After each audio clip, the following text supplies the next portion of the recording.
Hey, Trayce, you played against John Harrar before. He's almost at 11 rebounds a game and impressive numbers. What makes him so tough under the glass?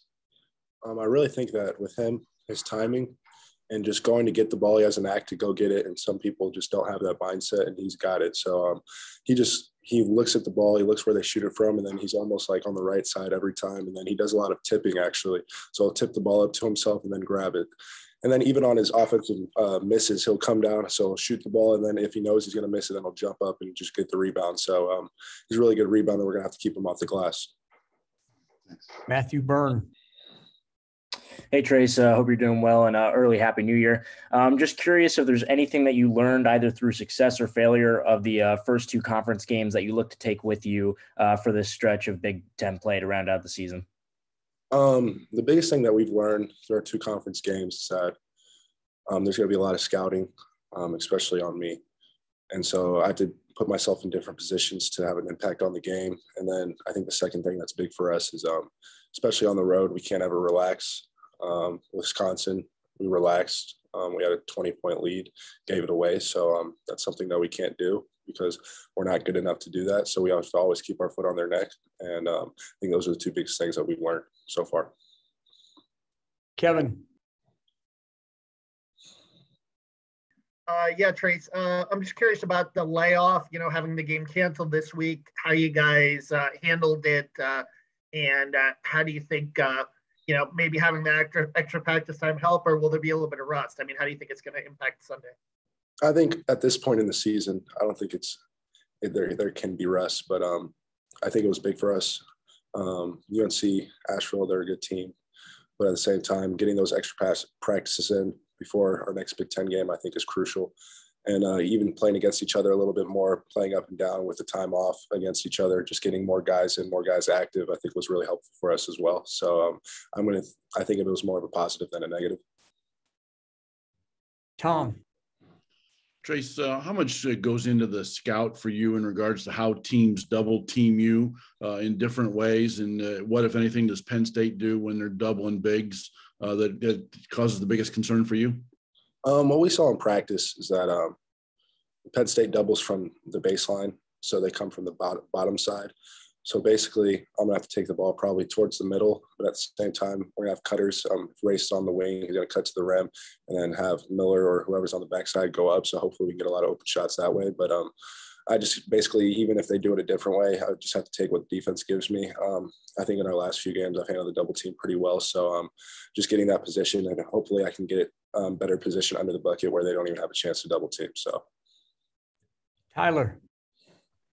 Hey, Trayce, I hope you're doing well. I know it's been mentioned a couple of times, Anthony's work ethic. Are there any memories or moments that just stick out to you that kind of exemplify his work ethic? Anthony, every day that I'm in early night, I see him in the gym shooting on the gun. It doesn't matter when it is. I think the biggest moment was last year. He didn't play at all, and I sat there and rebounded for him. And he was just getting shots up after shots after shots. And what people don't understand is that after he was in the main gym, he went to Cook Hall and probably shot another 500 shots. So he's always working. He's always working on his shot. And as you can see, it's showing. His work is showing because he's starting now for us. So it's really big for us. And he's playing really well. And we just got to keep having that from him.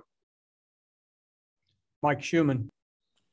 Yeah, Trayce, I was hoping you could share some specifics from your training and workout regimen that helps you to prepare for the increased size and physicality and strength that you're going to face now in the Big Ten. What kind of things do you do to help get yourself ready for that? The biggest thing that I do, the biggest thing with me is I think that what I've been doing poorly, I should say, the last few games, especially against bigger opponents, I'm going up too quick. I'm thinking everyone's going to block my shot, and I just like going up too fast. And I think that's the biggest thing. I just need to relax when I'm under the bucket and just put the ball in the hole. And when I do that, I play really well. So that's just probably the biggest thing for me is just take my time towards the rim and just not hoisting them up, throwing them up and hoping they go in, but putting them in the hole. So just taking my time at the basket. Dustin, then we'll finish up with Alex. Go.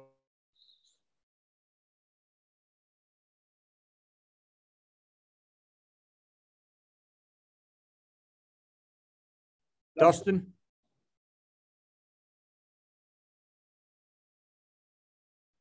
Okay, Alex and Tyler. Trayce, I'm curious, winning on the road is going to be important for you guys to ultimately reach your goal of making the tournament, but it's difficult to win on the road. I'm curious, when you have those moments of adversity on the road that are inevitably going to happen, what do you guys kind of need to do as a team, or maybe you as an individual, to maybe turn the momentum? Is that something that you're going to be more vocal about moving forward? Most definitely. I think not as much against Syracuse. I think Syracuse early, we were a little rushed, but we kind of got our composure and held ourselves together. But against Wisconsin, it was just especially towards the end of the second half, we started speeding up and going after it, and just speeding, and no one ever said we need to relax, just calm down.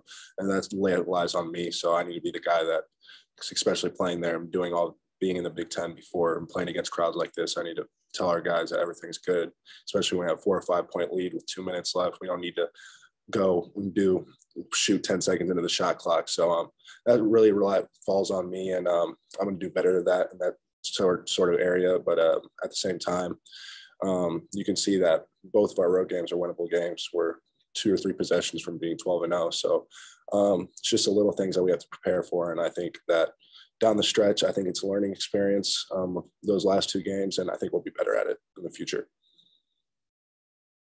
Tyler. Trayce, obviously, there's a kind of just pressure that comes with playing at Indiana, but also for you coming in with the expectations and, being named an All-American. How do you deal with that pressure? Is that something that you like to think about, or is that something that you try to just put out of your mind? How do you kind of just go about mentally dealing with that? I think I think of it more as, I never think of pressure as bad. I think pressure, and especially with all the accolades that I've received preseason, I think it's a good thing. There's good pressure, and that's what I always try to think of. I try to keep my mind in a good place. And at the same time, if you're receiving those accolades and people are talking about you and doing this and that, you're doing something right. So I just try to keep my play, keep it out on the court, keep my composure. And obviously with the university, the fans want to see wins. And we want to see wins too. So we bust our chops. I won't say the word, but we bust our chops to get in the position where we are. We're 10-2 right now. We dropped 2 eggs, but at the same time, there's a lot of eggs in the future to get. So we're just going to have to play as a team. And I think that if we do that, then we'll have a really good shot and be in a really good position come March. Last question, Tom. Trayce, you talked a lot in the preseason and early in that about how you were just in so much better condition and shape coming into this year. And now that the Big Ten season's here, if you had to go 36, 38 minutes in some games, if it just kind of plays out that way, I mean, are you in a position where you're capable of doing that right now? Yeah, I can definitely play as much as coach needs me. That was one of the main reasons why I stayed. He told me that in most of these games, especially towards the Big Ten games, you're going to be playing 38 to 40 minutes a game. You're not going to be coming out, which at the same time I did that last year. And last year, I'm not nearly in as good a shape as I am this year. So I'm ready to take on that challenge, and whatever my team needs me to do and whatever my coaches need me to do to win, I'm going to do it. So